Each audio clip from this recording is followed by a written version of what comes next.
You know, you could get a 3-footer for this cabinet and knock down having 2 different lights here. There. Yeah, you could do like a 3-footer here. Center it. And with the light, it's gonna... Today, we are replacing some old outdated undercabinet lights with new LED style undercabinet lights that the customer supplied. And we're also putting in some nice new dimmers for him.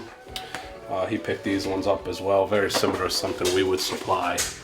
We also changed some old outdated puck lights for him and installed new LED ones. That cabinet where Kelvin is did not have any lighting in it. So we ran a new wire up, over, and down, added some lighting in that cabinet for him as well.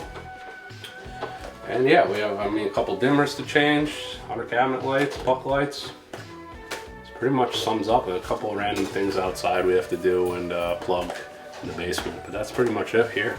Nice. Yeah, I don't know if I should be able to see this very end. Maybe push another hinge.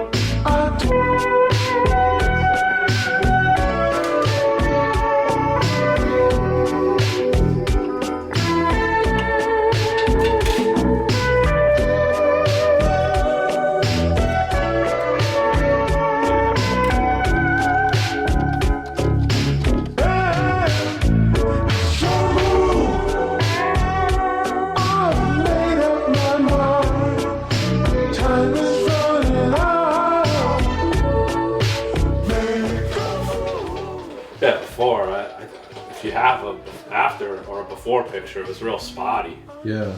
This is nice and smooth now. It's like right over the switches too, which is nice on the plugs. Yeah, everything. It looks nice and clean and fresh.